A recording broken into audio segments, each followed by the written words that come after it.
Uh, Good students, today let's talk about another topic in the civil procedure. You'll find that when lawyers make mistakes or they see that they are having problems with finalizing cases, or else they have other problems, they would want to run away. They would want to run away and abandon the case, or as a way of absolving themselves. I don't know, it happens all the time. You will see it, and you will see that maybe you failed to meet the deadlines, and the best thing you can do is just to withdraw from the case, or let's say as a delaying tactic.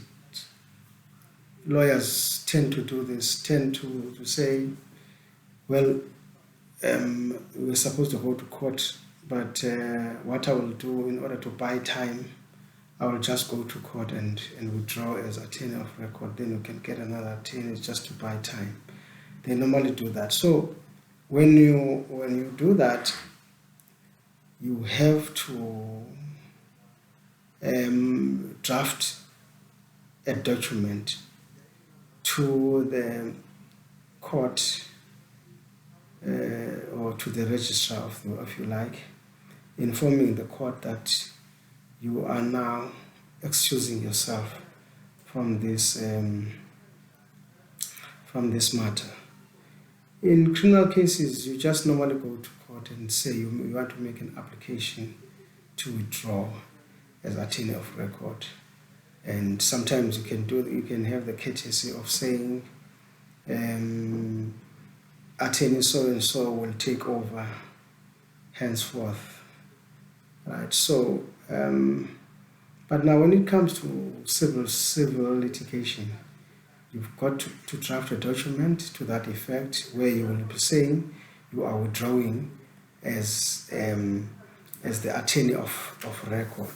But now you've got to say that you've got to notify the other parties as well. So you will start by normal method of indicating which court is presiding over this matter, and then on the right hand side you will write the case number.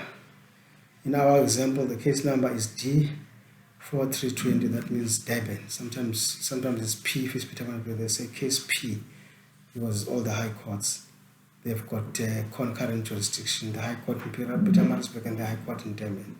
So here is in the High Court of South Africa, KwaZulu-Natal Local Division, Durban. Right, that's the seat of the court, and the case number is case number 4320 of 2018, in the matter between Primlu Family Trust. This was a trust having issues with this lady. It's a long story, but we are not there yet now. Let me just, our aim of this tuition is to show you how you go about withdrawing from a case, right? So this is how you do it, and then it will be the applicant, because here you are applying for withdrawal. So it's going to be the applicant and the respondent. So even if they were defendants and plaintiff on the main cause, but now because you are making an application to withdraw, so it's an application. But one thing good about this application, it doesn't have to be by way of notice of motion, or it doesn't have to be accompanied by an affidavit. It's just an application to withdraw as the attorney of record, right? So you will show the plaintiff, the applicant, and also the respondent. If there's more than one respondent, you say first respondent, second respondent, you're just notifying them. And also, when you do the withdrawal, all the parties in the matter should be notified that you are withdrawing. So you will notify the sheriff, the register of deeds, that is now, because this matter was dealing with the transfer of property. So yeah, the owner of the property was Mr. Mohammed Zubair Simcha Rahman, and he's the first respondent. The second respondent is the sheriff. The third respondent is the registrar of deeds in Pietermaritzburg, and then the fourth respondent is law and wills attorneys. Right. So those are the attorneys that are helping. That were helping the respondent with I think with local correspondence, because if you have a matter, say your offices are in Durban and you've got a matter in Pietermaritzburg.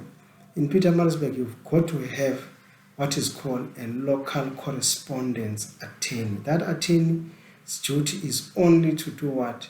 Is only to receive your correspondence and alert you that you've got summons, and that you send someone to go and collect it, because the court will say they want something like, I think it's 100-meter radius, which is not 100 not 100 meter, but something like I think it's 500.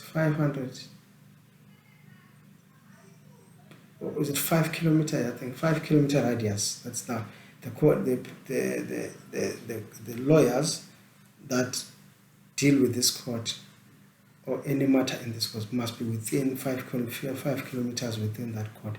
If it's more than that, then you need to get a correspondence attorney.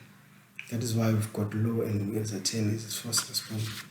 So, and then it goes like this, and then you will say notice of withdrawal and appointment as attorneys of record. So it's two things. You are withdrawing, and there's also an appointment of other attorneys. So it's going to be notice of withdrawal and appointment as attorneys of record. And it's worded like this. Says, we start with says, kindly take notice that the undersigned attorneys, so and so, Mdletshe and Company, do hereby withdraw as attorneys of record for the first respondent herein, and further take notice that the first respondent appoint offices of Lasin Falconer Hassan Pass Incorporated at the under-mentioned addresses as the address at which it will accept services at all pleading processes, notice and document in this action. Right, you are just notifying the registrar, the court, and the other parties, that is now the other attorneys, and also the respondent. That you will be, or even the applicant for that matter, because even the respondents can do it. Then you can say you are withdrawing as the attorneys. In this case, it was the attorneys of the first respondent withdrawing in the matter and alerting the court as to who will be taking over. But let me tell you something. The manner in which these documents are written, in most cases, if some lawyers would say it's not acceptable, because I will tell you why. But this is how you do it. Sometimes it's acceptable. So this is how you do it. You write on top is the seat of the court. It is the seat of the court. So that's now the Durban High Court. In the High Court of KwaZulu-Natal, Local Division, Durban. You've got it here, and here you've got your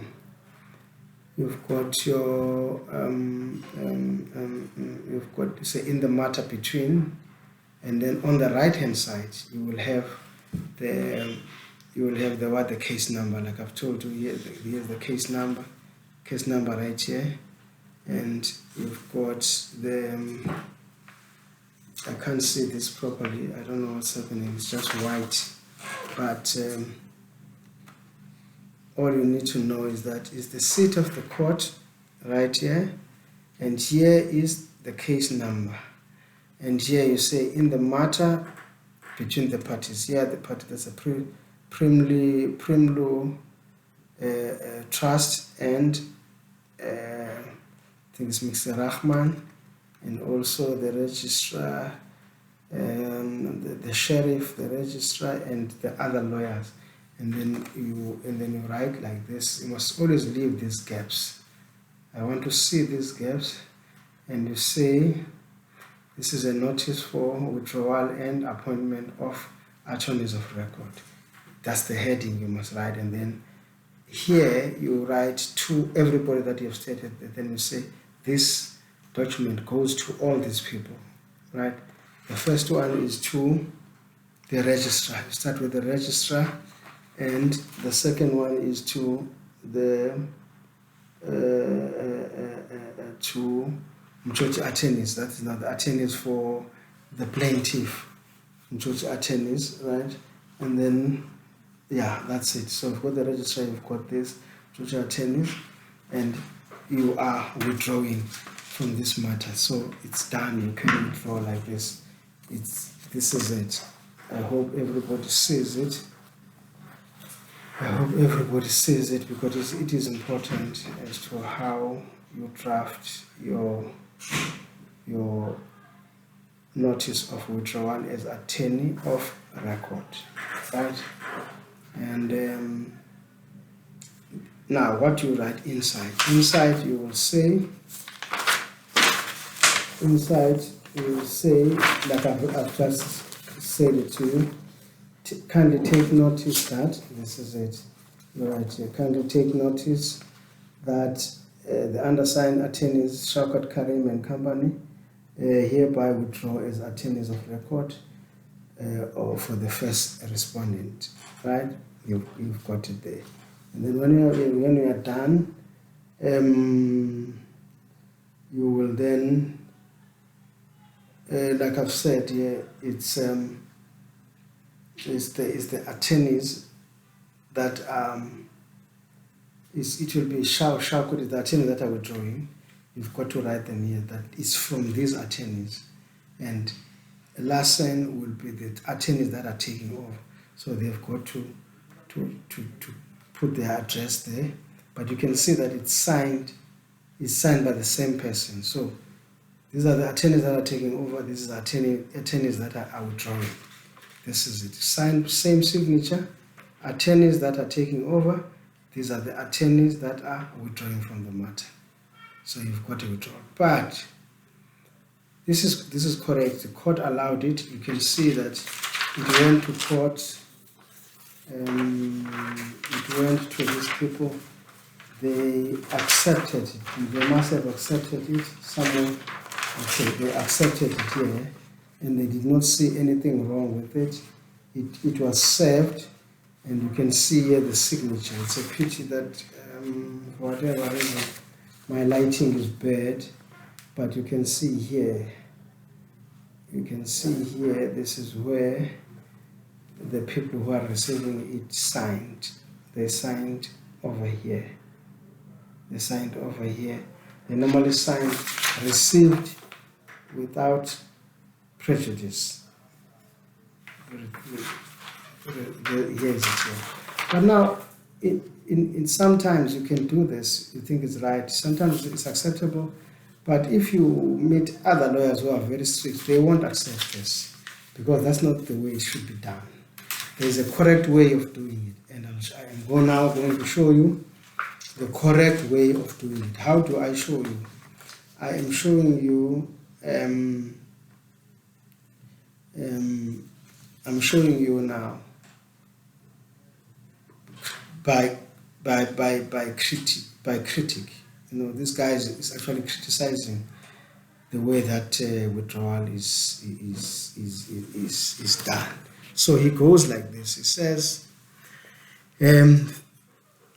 it's a notice in terms of Rule 30. So you must go and look at Rule 30, capital A, right? That was this has got nothing to do with this particular withdrawal, but it's the same thing. It was a withdrawal on another case, and these lawyers said they are not accepting the withdrawal, because they can see that it's wasting their time. They want to finish the case, and the lawyers are busy playing hide and seek. So you have a right to stop them from doing that. How do you do that? This is how you do it. You will write, please take notice that that the defendant hereby gives notice to the plaintiff, notice of withdrawal as attorneys of record is an irregular step in that. Now you start. You are telling them they cannot do it because the way they have done it is an irregular step. I have told you about irregular step, right?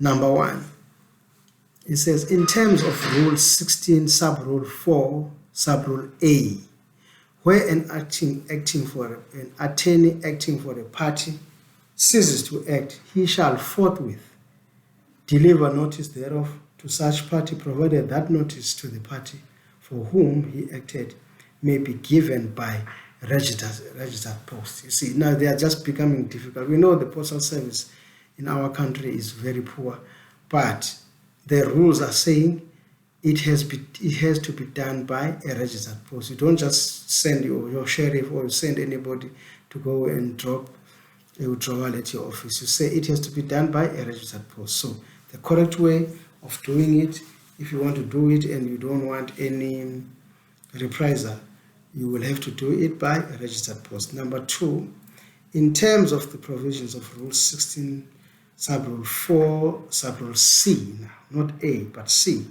the notice to the registrar has to state the name and address of the parties notified and the date on which and the manner in which the notice was sent to them. So to the registrar, you have to write each party. Say in this there was the sheriff, there was the registrar, there was everybody. So you need to put the names that you. So you will say to the registrar, to the sheriff, and you put the address. To the registrar, you put the address of the registrar, and then you say to the sheriff, you also put the address of the sheriff. That is what is. And then you say if there's a other lawyer, maybe applicant or correspondent, or respondent, you put the address of those people, of those parties that you are actually notifying as to the fact that you are now withdrawing from the matter. Okay. So if you haven't done that, then your withdrawal is not acceptable, right? Now we come to the third one. In third one, in terms of the provision of Rule 16, Sub-Rule 4, Sub-Rule D, the notice to the party formally represented has to inform the said party of the provisions of paragraph 16, Sub-Rule 4, Sub-Rule B. Remember, we have spoken about Sub-Rule A and Sub-Rule C. So you need to go and look at what are the provision of Sub-Rule B on the same, because Rule 16 is all about of the uniform rules. Rule 16 of the uniform rules is about withdrawing. So when you do it, you go to that rule and you do in accordance with that rule. Otherwise, your notice of withdrawal is not going to be accepted. So you cannot waste time by saying, because you see that you have failed to meet deadlines, then you are running away from the case.